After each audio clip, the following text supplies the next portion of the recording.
Welcome to BA career YouTube channel. आप सभी का स्वागत है आपके अपने यूट्यूब चैनल में। ये क्वेश्चन पेपर है बीए पार्ट 1 का फर्स्ट सेमेस्टर का, यानी कि बीए फर्स्ट सेमेस्टर का एग्जामिनेशन 2023 पॉलिटिकल साइंस का क्वेश्चन पेपर है, Indian national movement and constitution of India. और आपको बता दूं ये अन्य विश्वविद्यालय में बहुत इंपॉर्टेंट होगा, तो आप सभी लोग जिनके पेपर अभी नहीं हुए उनके लिए बहुत इंपॉर्टेंट है। इन प्रश्नों को आप रट लीजिएगा। टाइम आपको 3 घंटे का दिया जाता है, मैक्सिमम मार्क्स आपके 75 होते हैं। और कुछ विश्वविद्यालय में 2 घंटे का, कुछ में 3 घंटे का दिया जाता है। नोट आपसे कह रहा है कि attempt questions from all sections as per instructions, यानी सभी खंडों से निर्देशानुसार प्रश्नों के उत्तर दीजिए। ठीक है। 3 खंडों में आपका पेपर बटा हुआ होता है, खंड आ, बा और सा। सेक्शन यानी खंड आ की अगर बात की जाए तो very short answer type question यहाँ से पूछे जाते हैं, अति लघु उत्तरीय प्रश्न। आइए देखते हैं कैसे कैसे प्रश्न आपसे पूछा गया था BA first semester political science से। ठीक है, देखेंगे यहाँ पर आपकी स्क्रीन पर आ चुका है। Attempt all parts of this question, give answer of each part in about 50 words, यानी 50 शब्दों में आपको प्रत्येक प्रश्न का उत्तर लिखना है। इस प्रश्न के सभी भागों के उत्तर दीजिए, प्रत्येक भाग का उत्तर लगभग 50 शब्दों में आपका होना चाहिए। पहला प्रश्न आपका आ चुका है, right short notes on the following, यानी निम्नांकित पर संक्षिप्त टिप्पणी लिखिए। अब कौन कौन से टॉपिक्स आपसे पूछा गया था? पहला प्रश्न आपसे पूछा गया था राजा राम मोहन राय के बारे में बताएं।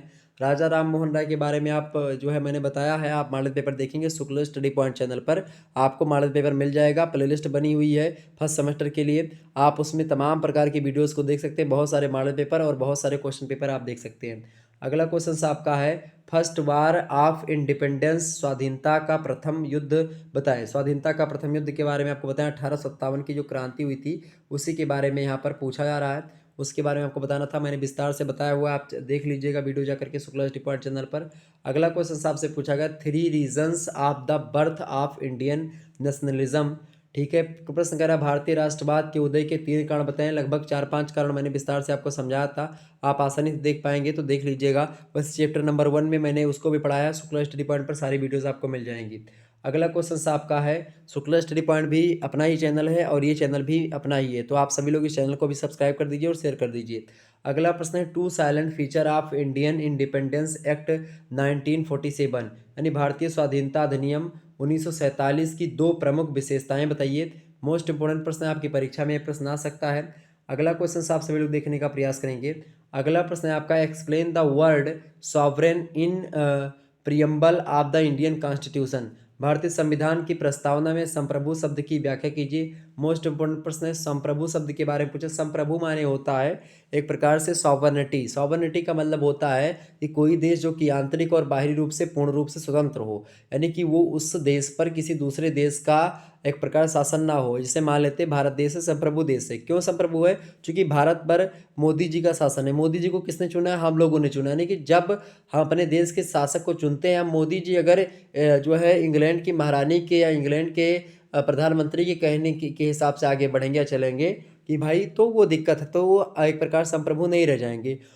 यानी कहीं ना कहीं पे किसी दूसरे देश से अगर हम कोई हमको अंतर्राष्ट्रीय नीति में मतलब कि हस्तक्षेप करना है या अंतर्राष्ट्रीय नीति में को हमको नहीं मानना है या मानना है, तो उस पर हम किसी दूसरे देश की राय ना देखें, किसी दूसरे देश से ना पूछें कि हमको क्या करना है, हम अपने खुद स्वतंत्र हों। ठीक है, ये बात है।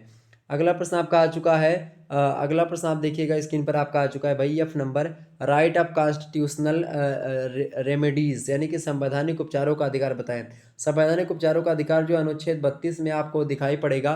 भारतीय संविधान की जो निर्मात्री सभा थी, प्रारूप समिति, उसके अध्यक्ष थे बाबा साहेब भीमराव अम्बेडकर। उन्होंने अनुच्छेद 32 को संविधान की आत्मा का, बाकी विद्वानों ने संविधान की जो प्रस्तावना उसको संविधान की कुंजी का, संविधान की आत्मा कहा। ठीक है, संवैधानिक उपचारों का अधिकार, इसमें 5 प्रकार के रिट जारी किए जाते हैं। ठीक है, उस पर चर्चा कर दिया है मैंने, आप लोगों ने देख लीजिएगा। प्लेलिस्ट में आपका वीडियो पड़ा हुआ है, मॉडल पेपर पड़ा हुआ है 2023 का भी, 2022 का भी, Shukla study point YouTube channel पर। अगला क्वेश्चन आपका, राइट टू एजुकेशन, शिक्षा के अधिकार के बारे में बताएं। मोस्ट इंपोर्टेंट प्रश्न है आपका, इस सभी प्रश्न पर चर्चा हो चुकी है। अगला क्वेश्चन आप देखेंगे, qualifications for education as president, राष्ट्रपति पद पर चुने जाने के लिए योग्यताएं बताइए। मोस्ट इंपोर्टेंट प्रश्न है भाई, वो दिवालिया ना हो, पागल ना हो। ठीक है, एक प्रकार से वो 35 वर्ष की उम्र जो है पूरी कर चुका हो, 35 या 30 वर्ष की उम्र के बारे में बताया गया है। ठीक है, इसके अलावा किसी की लाभ की पद पर ना हो और कई भारत का नागरिक हो, ये सब चीज़ें होनी चाहिए। ठीक है, राष्ट्रपति को लेकर के मैंने विस्तार चर्चा कर दिया, आप लोग देख लीजिएगा। अगला क्वेश्चन है 3 फंडामेंटल्स ड्यूटीज़, यानी 3 मौलिक कर्तव्य के बारे में बताएं। 3 मौलिक कर्तव्य आपको पता होगा, पहला है आपका 14 से लेकर के 18 अनुच्छेद तक समता का अधिकार या समानता का अधिकार। दूसरा आपका है कौन सा अधिकार, स्वतंत्रता का अधिकार, अनुच्छेद 19 से लेकर के अनुच्छेद 22 तक स्वतंत्रता का अधिकार है। इसके अलावा आपका है 23 से लेकर के 25 तक शोषण के विरुद्ध, 23 से लेकर के 24 तक, हाँ 23-24 तक आपको शोषण के विरुद्ध अधिकार, 25 से 28 तक आप देखते हैं धार्मिक स्वतंत्रता का अधिकार। तो ये सब आप देखते हैं। इसके अलावा 29-30 आपका आपका अल्पसंख्यकों का अधिकार है। इसके अलावा आपका अनुच्छेद 32 संवैधानिक उपचारों का अधिकार है। ठीक है, ये बात आप ध्यान रखेंगे। तो कुल मिलाकर के ये सारे प्रश्न आपसे, ये मतलब कि ये सब जो प्रश्न पूछे गए थे इन सभी के उत्तर आपको मॉडल पेपर में मिल जाएंगे। अगला क्वेश्चन आपका है 2 फंक्शंस ऑफ इलेक्शन कमीशन, निर्वाचन आयोग के 2 कार्य बताएं। कई सारे कार्य होते हैं भाई निर्वाचन आयोग के। निर्वाचन आयोग का काम होता है भाई, कोई अगर चुनाव के समय में ऐसे आचार संहिता लगाना, ये चुनाव आयोग का ही काम होता है। वोटिंग करवाना, मतदाता की लिस्ट देखना, तैयार करना उसका। ठीक है, इसके अलावा मतलब कि भी चुनावी प्रक्रिया में वोट डलवाना, वोट को गिनवाना, कई प्रकार की चीज़ें होना, बूथ को एक प्रकार से देखना, देख रेख, कई प्रकार के काम होते हैं इसके। तो कई कार्य आप लिख सकते थे। सेक्शन बी की बात की, यानी खंडबा की शॉर्ट आंसर टाइप क्वेश्चन पूछे जाते हैं। लघु उत्तरीय प्रश्न नोट आपसे करा कि attempt any 5 questions, give answer of each question in about 200 words. ये क्वेश्चन पेपर आपका है वीर बहादुर सिंह पूर्वांचल विश्वविद्यालय का। 7 क्वेश्चन, मतलब कि 7 नंबर का एक प्रश्न है, 5 क्वेश्चन आपको करने, 35 नंबर यहाँ से मिल जाने हैं। किन्हीं 5 प्रश्नों के उत्तर दीजिए। प्रत्येक प्रश्न का उत्तर लगभग 200 शब्दों में आपको देना है। 8 क्वेश्चंस आपको दिए जाएंगे इनमें लघु उत्तरीय में, और जिनमें से आपको केवल 5 प्रश्न ही करने हैं। देखिए दूसरा प्रश्न आपसे पूछा गया था, देखेंगे प्रश्न आपकी स्क्रीन पर आ चुका है। भाई प्रश्न क्या है, प्रश्न है कि describe the AIIMS of the Indian national Congress, भारतीय राष्ट्रीय कांग्रेस के उद्देश्यों का वर्णन कीजिए। मोस्ट इंपोर्टेंट प्रश्न है। स्थापना हुई थी 1885 में। ठीक है, अगला प्रश्न आपका तीसरा नंबर प्रश्न आपकी स्क्रीन पर आ चुका है। What were the demands of early nationalist, यानी कि आरंभिक राष्ट्रवादियों की क्या मांगे थी, बताने का प्रयास करेंगे। बहुत जबरदस्त प्रश्न था। अगला क्वेश्चन आपसे पूछा गया था कि what were the cases for the rise of assertive nationalism, मुखर राष्ट्रवाद के उदय के क्या कारण थे, या एक प्रकार से जो मुखर राष्ट्रवाद था उसके उदय के क्या क्या कारण थे, इसके बारे में बताने का प्रयास करें। बहुत जबरदस्त प्रश्न है। चैप्टर नंबर 1 जब मैं पढ़ा रहा था बोर्ड पर तो उसमें विस्तार से मैंने आपको समझाया था। 5वां क्वेश्चन आपकी स्क्रीन पर आ चुका है। Explain the right to library in Indian मतलब कॉन्स्टिट्यूशन, भारतीय संविधान में वर्णित स्वतंत्रता के अधिकार की व्याख्या कीजिए। मोस्ट इंपोर्टेंट प्रश्न है ये। स्वतंत्रता का अधिकार जो है आपका 19 से लेकर के अनुच्छेद 22 तक है, जिसमें अनुच्छेद 19 ज़्यादा महत्वपूर्ण स्वतंत्रता को लेकर के। वो आपको बोलने की स्वतंत्रता देता है अनुच्छेद 19 से, कहीं पर घूमने फिरने की स्वतंत्रता देता है, आपको कहीं पर बसने की स्वतंत्रता देता है। आपको 19 में ही ABCD सब पूरा है। उसमें आप देखते कहीं पर आप सभा कर सकते हैं शांतिपूर्ण तरीके से। आप जो है कोई जो है संगठन का निर्माण कर सकते हैं। ठीक है, और इसके अलावा आप कहीं पर आ जा सकते हैं पूरे देश में, कहीं पर बस सकते हैं, कहीं पर अपना व्यवसाय कर सकते हैं, व्यापार कर सकते हैं। तो ये सब एक प्रकार स्वतंत्रता के अधिकार में ही बताया गया है। छठा क्वेश्चन आपका आ चुका है। Explain the relationship between rights and the directive principles, मौलिक अधिकार व नीति निर्देशक तत्वों के मध्य संबंधों की व्याख्या कीजिए। मोस्ट इंपोर्टेंट प्रश्न है आपका। मौलिक अधिकार जो होते हैं उसके पूरक होते हैं नीति निर्देशक तत्व।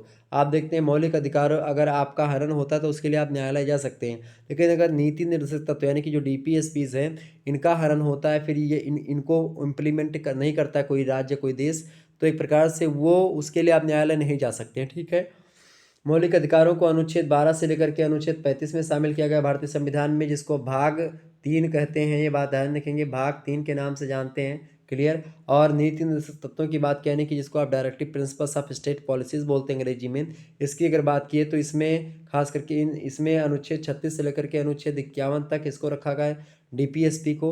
ये एक प्रकार से राज्य के यह दायित्व होंगे कि भाई वो राज्य को एक लोक कल्याणकारी राज्य बनाने के लिए नीति निर्देशक तत्वों का पालन करेगा, मतलब उसके अकॉर्डिंग आगे बढ़ेगा। तो 36 से 51 यानी कि भाग 4 में आपका नीति निर्देशक सिद्धांत शामिल किए गए। ठीक है, आगे बढ़ते हैं। 7वां नंबर क्वेश्चन आपका है। Discuss the powers of the prime minister of India, Bharat के प्रधानमंत्री की शक्तियों का वर्णन कीजिए। बहुत ही बढ़िया प्रश्न है, आपकी परीक्षा में ये प्रश्न जरूर आएगा। आप इस प्रश्न को एकदम से रट लीजिएगा। 8वां क्वेश्चन आपका है। Discuss the qualification for appointment as जज ऑफ सुप्रीम कोर्ट, सर्वोच्च न्यायालय में जज के रूप में चुने जाने की योग्यताओं का वर्णन कीजिए। बहुत ही महत्वपूर्ण प्रश्न, ये भी प्रश्न आपकी परीक्षा में आ सकता है, ये बात आप ध्यान रखेंगे। और इस पर चर्चा मैंने ऑलरेडी कर चुके हैं। मतलब अगला प्रश्न आपका 9वां नंबर प्रश्न। Right a note on national commission for scheduled tribes यानी राष्ट्रीय अनुसूचित जनजाति आयोग पर एक संक्षिप्त टिप्पणी लिखें। बहुत ही महत्वपूर्ण प्रश्न है, तो ये भी प्रश्न आपकी परीक्षा में आ सकता है।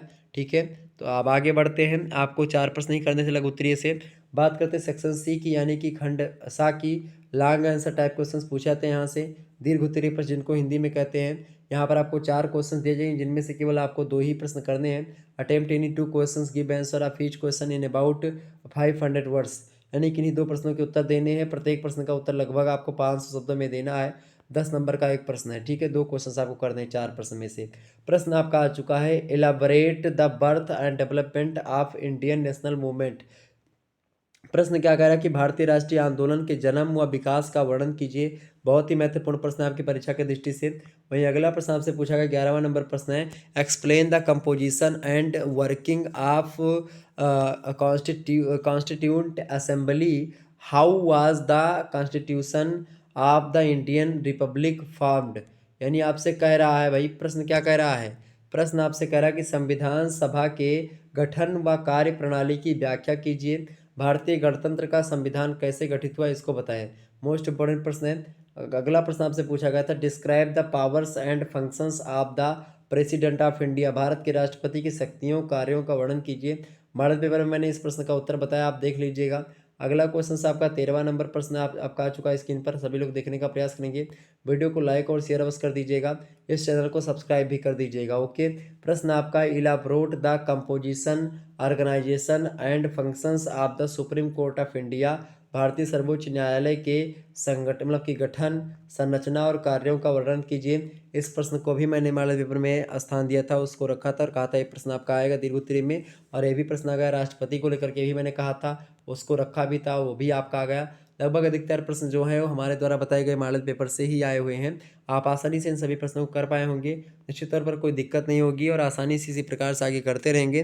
धन्यवाद, मिलते हैं हम नेक्स्ट वीडियो में, तब तक के लिए जय हिंद जय भारत। आप सभी लोगों को किसी प्रकार की सूचना या फिर एक प्रकार से आप देखते हैं किसी प्रकार की और भी तमाम सारे सब्जेक्ट अगर आप लोगों ने लिया है, तो आपको क्वेश्चन पेपर या इस प्रकार की वीडियो चाहिए, तो चैनल को सब्सक्राइब कर लीजिए इसको, ताकि आपको नोटिफिकेशन टाइम टू टाइम मिलता रहे। धन्यवाद, मिलते हैं नेक्स्ट वीडियो में।